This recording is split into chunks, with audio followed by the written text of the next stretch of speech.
did you see the thing that I wrote to the woman? Are you up to it? Otherwise, Yeah. I've got it in front of me.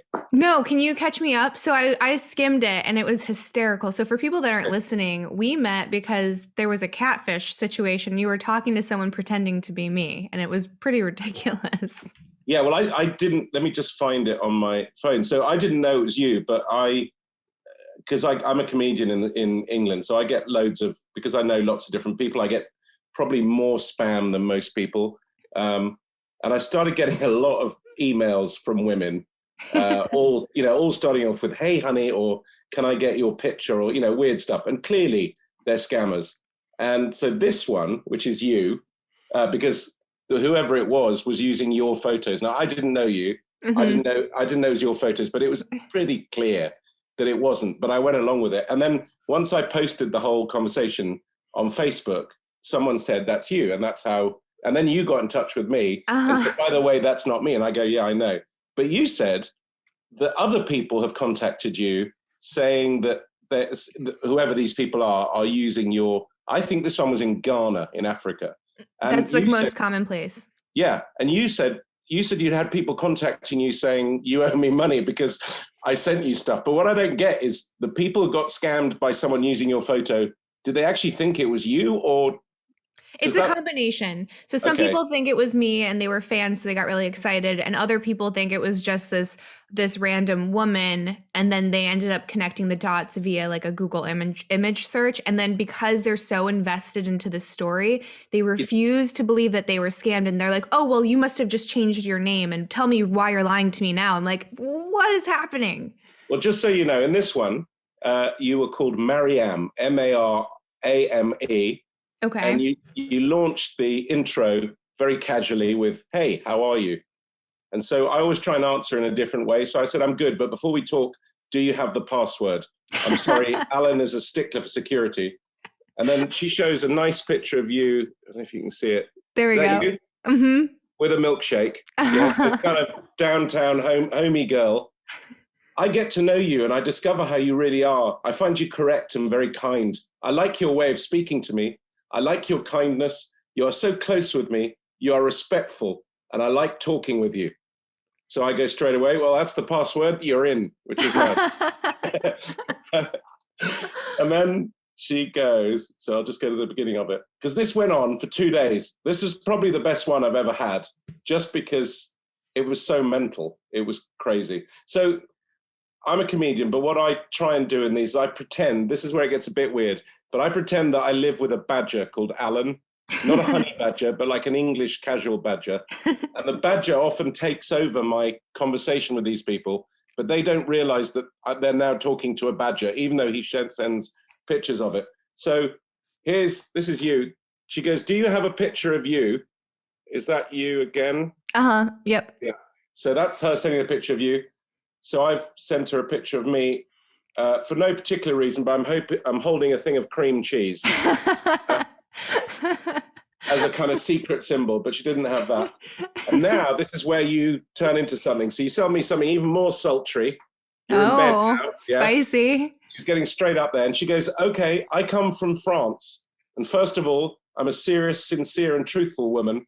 As well as then, I am a caring, kind, generous, sympathetic, cool woman, not modest, open to any discussion, and above all, very respectful." So that's what attracted me to her. And she said, "Do you have a woman in your life?" And I said, "I am from England. Sadly, I have no woman, but I live with Alan." And she said, "Oh." She said, "Who is Alan?"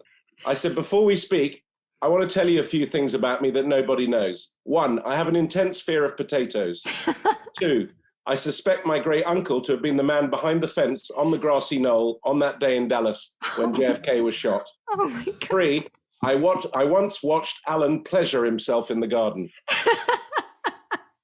So she comes straight back with, "I completely agree with you because sex plays a big role in the couple, but know that you should not live in a couple alone for sex, but rather live in joy and peace in the balance and the complicity and the true love." I mean, fuck knows, she's just dropping stuff from some weird place. So now I bring Alan in. "Would you mind if Alan asks you a question?" "Why not?" "Yo, Mariam, Alan here. Do you like badgers?" And this is Alan. So she ignores that. each of us has his own way of seeing things. About me, what I know is I don't know anything yet because I still have a lot to learn in love. Reason why I want to experience a real fusion. I go, yeah, great, but do you like badgers? And she goes, okay, thank you. Can you send a picture of you? So I do. Here's Alan. And she says, that's beautiful. I have a dog too. So anyway, this went on for hours, but this is my favorite bit. So again, I just need to check this is you. Yep, that's me. Okay. So she sends me that one, and I get obsessed with the wok, not with a photo of you, but I think it's the steel wok you're using. So I'm saying, Marianne, Dom here. Alan's a bit drunk. I've asked him to go next door for a bit, but that is an awesome photo. Is that a wok? I love woks. And she goes, for me, love is a story that is written together, but it's also a fruit that is eaten together. I go, you're pretty intense, but I really need to see the wok. And she goes, to move forward in a couple, you have to support each other. I go, look, is there any chance you could send me another photo of your wok?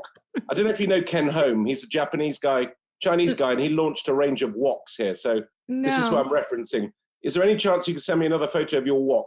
I once spotted Ken Home on the street and followed him around for 9 days. He never saw me. I bloody love woks.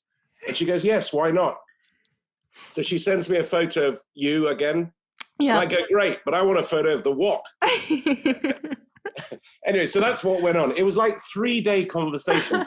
And at the end, I was kind of hanging in there because she was great in that I probably was a he, actually. Probably a he. Yeah. Probably a large 6'2" man from Ghana. But so I went on with it because I was just putting in all these good jokes and they were just letting me do it, which was great.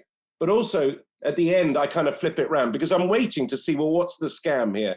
And they kept trying to get me to go onto Google Hangout or some kind of video thing. And I presume that's when the money scam starts. But I always end it with saying, they go, could you go on Google Hangout? And I go, I would, but before we do it, and then I launch into the fact that I've just come into a vast amount of money, but unfortunately, I can't access it unless someone sends me $500, which is what they always do.